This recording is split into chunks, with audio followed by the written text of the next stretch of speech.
you said that you look at yourself like a chameleon, a player that can adjust to everything. Every system isn't for every player.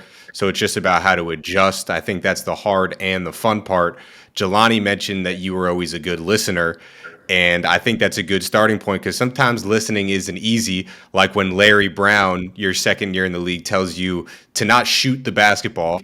But what is that like as an entry point to the NBA as a 19-year-old kid when you have a Hall of Fame championship winning coach looking you in the eyes and saying, don't shoot the basketball?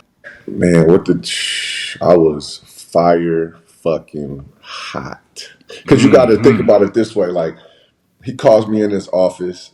Now, remind you, I'm playing for the Knicks at the time. We are not fucking good at all, but we got a high payroll.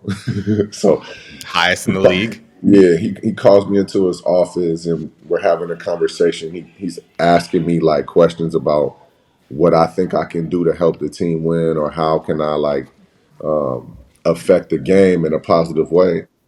And like I'm just listening to him talk or listening to him tell me what to do or whatever. His favorite line was run on every play, block every shot, and get every rebound. That was what his thing was to everybody who played for his team. Any point guard to center, do all those three things and you can help this team win.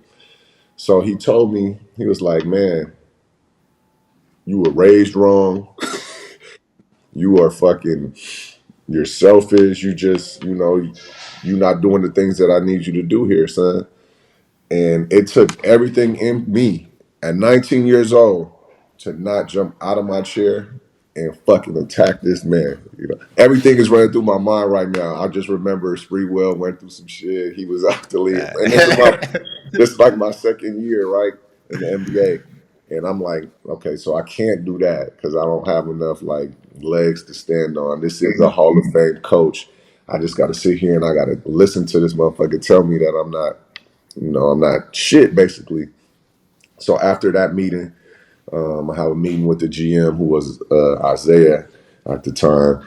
And I don't know, like he's been through so much shit that he feels my frustration and he understands probably what the team is saying and he understands the business better than me at the time. So, we having this conversation.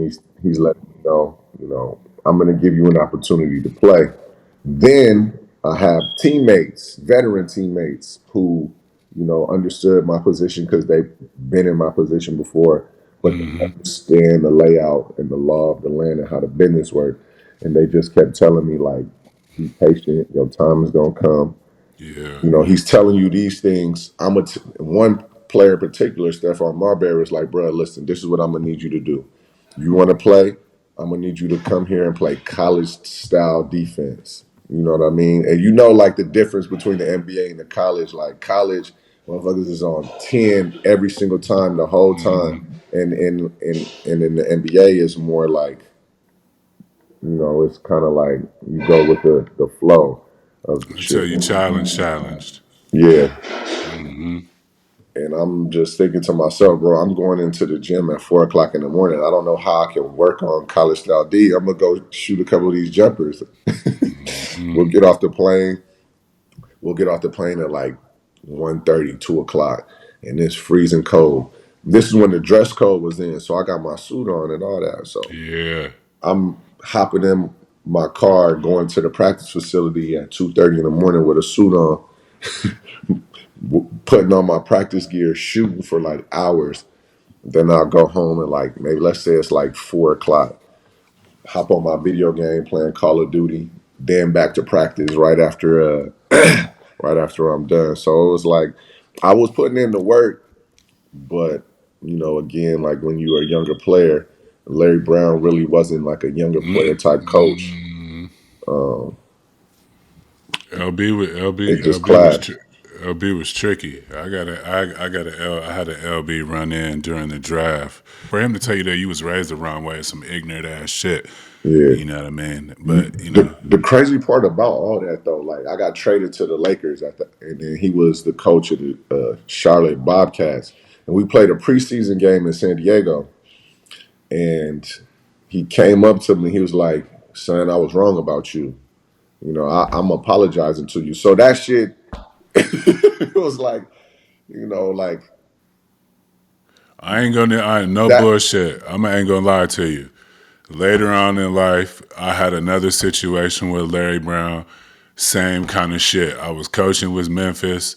He comes sit next to me on the bus on the way back to the hotel, and he puts his hand on my shoulder. He was like, "You know what? You gonna make a good coach." Mm. And I was like, I'm thinking of the other old shit. I'm like, man, I got another one too. Like there was one time after a game or whatever. This is right. This is right before the meeting that we have. So this is the day before the meeting, and we're in the elevator. It's myself, it's Coach Brown, it's Dave Hanners, it's Phil Ford in the elevator together. Like North and Carolina. yeah. That's his tie. Like he was in North Carolina. Those are his coaches, right? So we're on the elevator coming down, going to our cars or whatever. So it's dead silent in the elevator. We just probably lost. I know he wants to see me already. So he tells Dave Hanners. Now remember, it's Coach Brown, Phil Ford, Dave Hanners, and it's me in the elevator. He taps Dave Hanners. First he looks at me, then he taps Dave Hanners. He says, "Tell Trevor I want to see him in my office in the morning." And I'm just looking at him like, yo, like I'm right here. So I look at that, and again, I don't know no better. I'm looking at the assistant coach. He's like, "Trevor," I said, "I heard him." Yeah, I'm yeah. like, I'm heard him. So I had an attitude with Dave Hanners for like a week at that point. Like, motherfucker, like, why are you feeding into this bullshit? Not Yeah. understanding like this is their job and this is what they're supposed to do. Have you ever wondered if Chet Holmgren might be a descendant of Abraham Lincoln, or if a UFC fighter could beat an alien in a fight? You might have not, and that's okay. But Shea Serrano and Jason Concepcion from Six Trophies podcast have. If you love basketball, and more importantly, if you love fun, you gotta listen to Six Trophies, where Shea and Jason serve up the biggest moments from around the NBA with their brand of unbridled joy, banter, and pop culture side quests. Each week, they hand out 6 pop culture themed trophies for 6 basketball related activities. Stuff like the Denzel Washington and Training Day trophy, given out to the player or team having the best week around the NBA. Or the Lauryn Hill You Might Win Some, But You Just Lost One trophy for the team or player that just can't get it together. Plus, a bunch more trophies for all the good, bad, or just plain head-scratching moments around the NBA. This playoff season, you'll want to make Six Trophies your go-to companion podcast. Follow Six Trophies on the Wondery app or wherever you get your podcasts. Listen ad-free right now by joining Wondery Plus.